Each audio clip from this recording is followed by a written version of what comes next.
సమయంలో దేవుని వాక్యాన్ని కొన్ని నిమిషాలు ధ్యానం చేసుకుందాం. మన మధ్యలో రాజేష్ పాస్టర్ గారు ఉన్నారు. వారు కొన్ని నిమిషాలు మీకు దేవుని వాక్యాన్ని అందిస్తారు. ఎవరైతే మైక్ ద్వారా వాక్యాన్ని వింటున్నారో వారు శ్రద్ధగా వినాల్సిందిగా ప్రభు నామంలో మీకు మనవి చేస్తూ ఈ సమయాన్ని రాజేష్ పాస్టర్ కి అప్పగిస్తున్నాం. ప్రియమైనటువంటి గ్రామ ప్రజలారా, ఈ సాయంత్రపు వేళలో యేసు ప్రభుని గురించినటువంటి సువార్తను మీ మధ్యకు తీసుకుని వచ్చిన్నాం. ఆయన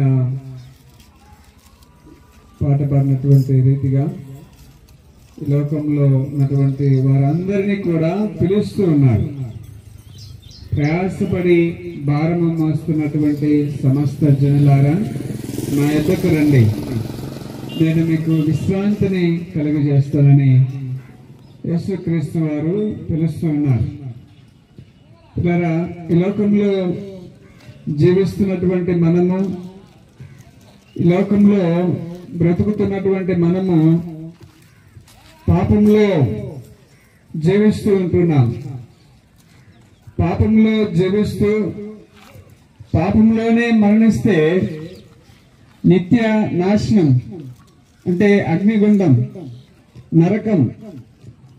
చాలా మంది అనుకుంటారు ఏమనంటే, ఈ భూమి మీద జీవించినంత కాలము జీవిద్దాము, తర్వాత చనిపోయిన తర్వాత ఏముందిలే అని అనాలోచనతో వారు జీవించేసి మరణించి నిత్య నాశనానికి వెళ్ళిపోతూ ఉంటారు. కాబట్టి వాక్యం సెలవిస్తుంది, ఏ భేదము లేదు, అందరూ పాపము చేసి దేవునికి దూరంగా ఉన్నవారే. కాబట్టి అందరికీ యేసుక్రీస్తు వారు అవసరమై ఉన్నారు. ఎందుకు అంటే, పాపము పోవాలంటే, మనిషి యొక్క పాపము పోవాలంటే ఈ లోకంలో ఏం చేసినా పాపము పోదు. పాపము ఉంచుకొని జీవిస్తే నిత్య నాశనం. పాపానికి జీతం ఏంటంటే మరణం. అది శారీరక మరణం కాదు, అగ్ని ఆరదు, పురుగు చావదు. అంటే శరీరము ఈ భూమి మీద మరణించినప్పటికీ నీలో ఉన్నటువంటి నీ ఆత్మను అగ్నిలోనికి తీసుకొని వెళ్ళి పడేస్తారు. కాబట్టి అది ఎంతకాలం ఉంటుందంటే నిత్యము ఉంటుంది. ఈ భూమి మీద జీవితం అయితే కొద్ది కాలమే, 70 సంవత్సరాలు 80 సంవత్సరాలు, 70-80కి ముసలోళ్ళు అయిపోతారు. కానీ చనిపోయిన తర్వాత జీవితానికి అంతము లేదు. ఆ అంతము లేని జీవితంలో నీవు సుఖంగా, నువ్వు సంతోషంగా ఉండాలన్నదే దేవుని యొక్క ఉద్దేశం. అందుకే యేసుక్రీస్తు వారు సాయంత్రం వేళ పిలుస్తూ ఉంటున్నారు, నా యొద్దకు రండి. నీ పాపాన్ని ఎప్పుడైతే ఆయన ముందు ఒప్పుకొని విడిచిపెడతావో ఆయన రక్తంలో కడగబడతావు. యేసుక్రీస్తు వారి నందే, ఆయన అందే క్షమాపణ. ఎందుకంటే మనిషి పాపం పోవాలంటే ఎన్నో ఎక్కడికెక్కడికో వెళ్తే, ఏదో స్నానం చేస్తే, లేకపోతే ఒక 40 రోజులు ఉపవాసంతో ఉంటే పాపము పోదు. మనిషి పాపము పోవాలంటే పాపము లేని ఒక వ్యక్తి రక్తాన్ని చిందించాలి. కాబట్టి ఈ భూమి మీద ఏ ఒక్కరు కూడా పాపము లేకుండా లేరు, అందరూ పాపము చేసిన వారే అని వాక్యం సెలవిస్తుంది. కాబట్టి నీ పాపము పోవాలంటే ఒక పరిశుద్ధుడైన వ్యక్తి ఈ భూమి మీద తన రక్తాన్ని చిందించాలి. కాబట్టి ఆ దేవాతి దేవుడే ఈ లోకానికి, ఆయన పుట్టుకలో పరిశుద్ధత, ఆయన జీవితంలో పరిశుద్ధత, ఆయనలో ఏ పాపము కూడా లేదు.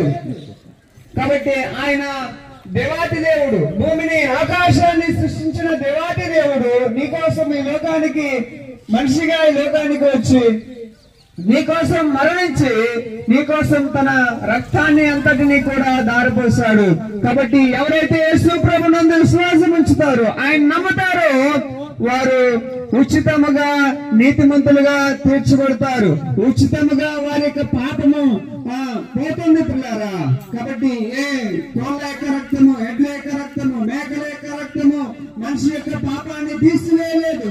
లేకపోతే దాన ధర్మాల ద్వారా, పుణ్య కార్యాల ద్వారా, పుణ్య స్నానాల ద్వారా, తీర్థ యాత్రల ద్వారా ఆ మనిషి యొక్క పాపం పోదు. కానీ ఆ దేవాది దేవుడు ఆయన ఎవరు అంటే, యేసుక్రీస్తు వారు ఎవరు అంటే, ఈ భూమిని, ఆకాశాన్ని, సూర్యుని, చంద్రుని, పక్షులను, చెట్లను, సమస్తాన్ని సృష్టించిన సృష్టికర్త ఆయన లోకానికి వచ్చి ఒక మనిషిగా మనందరి పాపాన్ని ఆయన వేసుకొని మరణించాల్సినటువంటి స్థానంలో ఆయన మరణించాడు.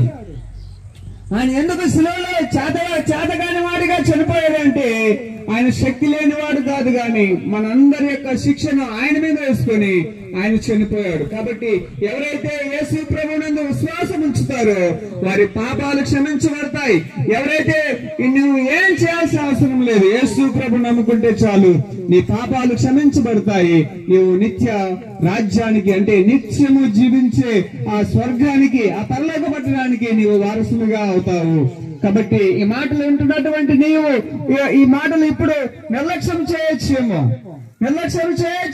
కానీ ఒక దినాన ఈ మాటలు నీ చెవులు గింగిరమని ఒక శబ్దం లాగా వినబడుతుంది. అయ్యే ఇదిగో ఒకనొక దినాన నేడు మా గ్రామానికి వచ్చి ఇదిగో వారు సువార్తను ప్రకటించారు, దేవుని వాక్యాన్ని ప్రకటించారు.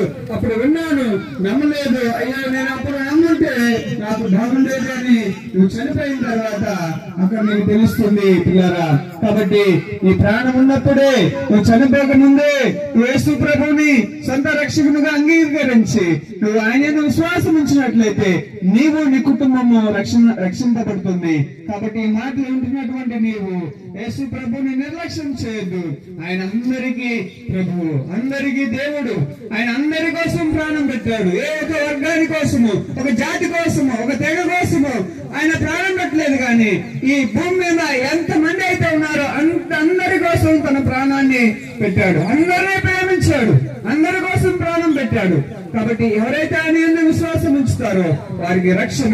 కాబట్టి ఈ మాటలు ఉంటున్నటువంటి నీవు ఒకవేళ యేసు ప్రభువుని నువ్వు తెలుసుకోవాలంటే ఇదిగో మీ పక్కనటువంటి చర్చికి వెళ్ళండి, యేసు ప్రభుని ఇంకా తెలుసుకోండి, రక్షణ పొందండి, గొప్ప దేవుని ఆశీర్వాదము, పాపం నుంచి విడుదల అవ్వండి, మీకు మోక్షము ప్రాప్తిస్తుంది. కాబట్టి ఈ మాటలు దేవుడు తన వెనుకట్లో దీవించి ఆశీర్వదించును గాక.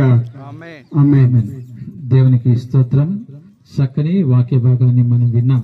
యేసుక్రీస్తు వారు ఎందుకని దేవుడయ్యాడు అనేటువంటి ఒక అంశాన్ని మనకు క్లుప్తంగా తెలియజేసినటువంటి పాస్టర్ గారికి వందనాలు తెలియజేస్తూ ఈ సమయంలో విత్తబడినటువంటి ఒక వాక్యం ఫలించులాగన మన మధ్యలో పాస్టర్ సుధాకర్ గారు క్లుప్తంగా ప్రార్థన చేయాల్సిందిగా మనం చేస్తున్నాం.